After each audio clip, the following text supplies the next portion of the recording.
Today, I'm up over $165,000 on the trading day, trading prop firms, and my two live accounts. In today's review, I'll be talking about exactly what I took in the trade right in front of your eyes. Let's get right into it. So, clearly, a very productive day in the market. The beautiful thing is, I do this live every single freaking day, and we ended up capitalizing this on live. And let's get the breakdown. So, first things first, let's hope. What the hell were you thinking this morning? What was your bias? Well, easy. First things first, we start off the higher time frame.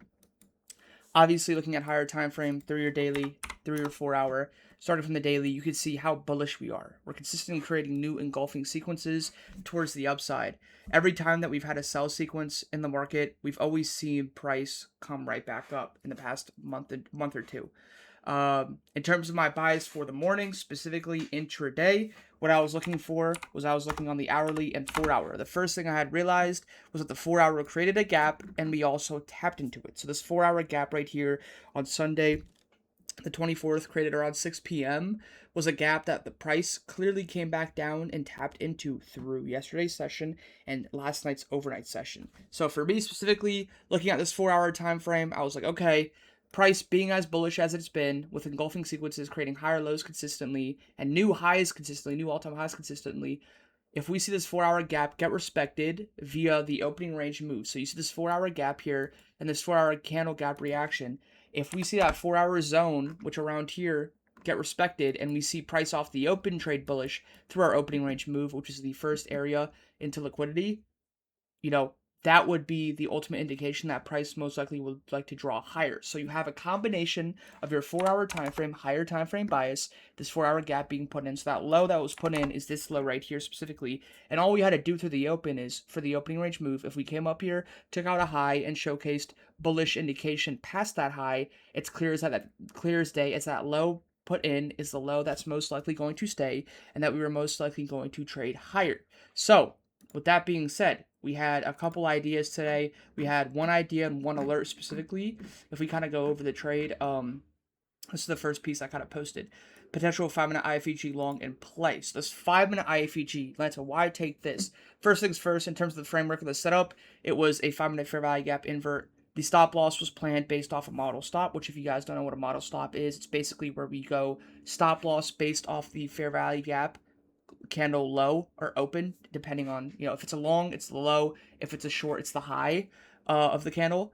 And so that's kind of what we did here. A great invalidation point. I felt as if price were to invert this 5-minute gap and then come back down and trade below this point, I thought we most definitely would have seen price come back down and trade to this low and potentially this low, mitigating extra loss. So we see price come up here, and the idea was a 5-minute gap go invert. Well, we also had bullish SMT off the lows. It was pretty extreme, but you see off the open here, essentially NQ creating a higher low off that London low, a supreme higher low. We weren't even close to coming down here and taking that low. But however, if you look at ES, you see ES actually take out that low.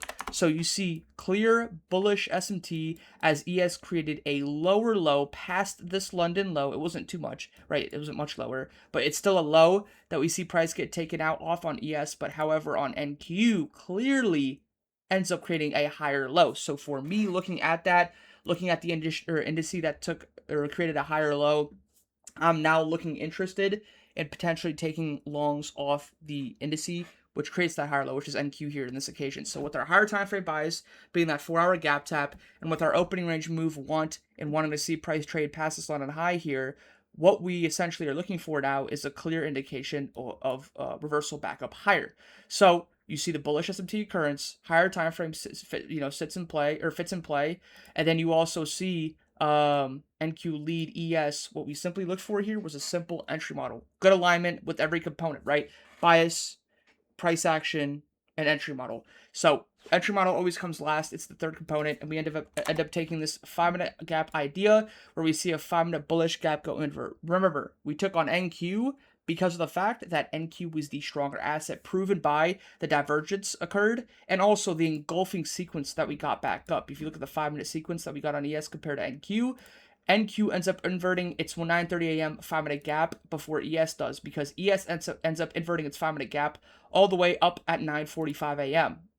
NQ ends up inverting it at 9:40. So a 5-minute candle before you see it go invert. In terms of confirmation on this trade, your model fill was taken at 9:41 a.m. Eastern Standard Time. Unfortunately for me, I kind of read this a bit late. Not late enough to like miss it, but I didn't have all my trading applications open. So what I actually ended up doing was mentioning confirmation has given, personally looking to wait for a retest, or a potential retest to potentially enter. So what I was looking for more so, being that I missed my entry, was waiting for potential retest if it offered. Obviously, being we were so bullish with the setup, it did not. People in chat did end up taking the trade and did a good job of doing that, which I'm very proud of you guys in chat who are watching this review right now, who took that trade on your own, because it was a good setup, great setup. But yeah, for me, I personally missed out on this. So we ended up seeing price come up here, take out Asia highs, seek a retracement, and then we have our second trade of the day, which is the trade I end up taking personally, and it was a 1 minute bearish BPR invalidation entry. Well, what does that mean? If you guys don't know, a bearish BPR is where you have two bearish imbalances in one zone. So right here, you have a gap, and right here, you have a gap. This is what you would call a bearish fair value gap, and this is what you would call a bearish inversion fair value gap. What I'm looking for price to do is I'm looking for price to come back up here, and I'm looking for price to invert and violate both these gaps. Right? The idea is usually you guys take an inversion entry, a fair value gap entry. Those are one imbalance, right? That you're taking an inversion entry, it violated, say bearish gap for a long, or a violated bullish gap for a short, off one imbalance violation. We're looking at two here. We see two. We end up seeing price come back up. The ideology behind this trade, we did not end up using model stop off this trade because I felt we didn't have enough displacement. It wasn't the best invalidation point. The best invalidation point for this trade in my eyes was this relative low. We see price come back up, and we see price confirm this trade specifically at 9:55 a.m. Eastern Standard Time. We then see price push up. The only unfortunate thing when it comes to trading to all-time highs is that we had to use psychological levels. So that was kind of the ideology here, right? Potential re-entry. If we could trade back above Asia highs with pace, I expect higher. Only annoying aspect, trading all-time highs is above it. You can only use psych levels. No historical data. Target 30,050 break even there. So you can see I clearly mentioned, okay, this is what I'm looking for. This is what I want to see. This is exactly the target I have in mind for our take profit. And you end up seeing me mention I am long, a beautiful take, and we end up smashing take profit about 15 minutes later or so on a beautiful trade. It was slow initially, but eventually we end up seeing price pick up. We break through the 30,000s, and we see a beautiful push. Again, just extending on that bullish bias we had in the morning. I will say, however, if we came up here, took out Asia highs or took out all-time highs, specifically Asia for this sequence here, and we saw a reversal back down lower, I most likely would have been cashed the whole day. I only pertain interest in upside because of the fact that we had all-time highs sitting here. And every time we've seen price trade opens off the all-time highs, we typically tend to usually create new ones in the past month and a half. So we're kind of just relying off that alongside the opening range move here. So we play that. For me, today, this morning at least, it was either I play upside or I don't play anything because the markets were telling me and giving me indication of upside interest. If the markets did not showcase that, I would have not taken a trade. So that was that. We end up seeing price come up here, smash take profit 2. I end up capping out on my accounts, and then clearly, as I showed at the beginning of the video, up around $165,000. This is my personal TradeAvate account, prop firm, prop firm, prop firm, prop firm. So cooked on all. If you guys are wondering why I'm up only this much on Lucid and Tradeify, is because of the fact that I'm on cycle 2 of these account payouts, right? So I only need $4,500 per account made before my next payout, which, if you trade straight to funded accounts or lightning funded accounts, 20% consistency, 20% of 4,500 is $900, which makes the math there. So yeah, that's pretty much that.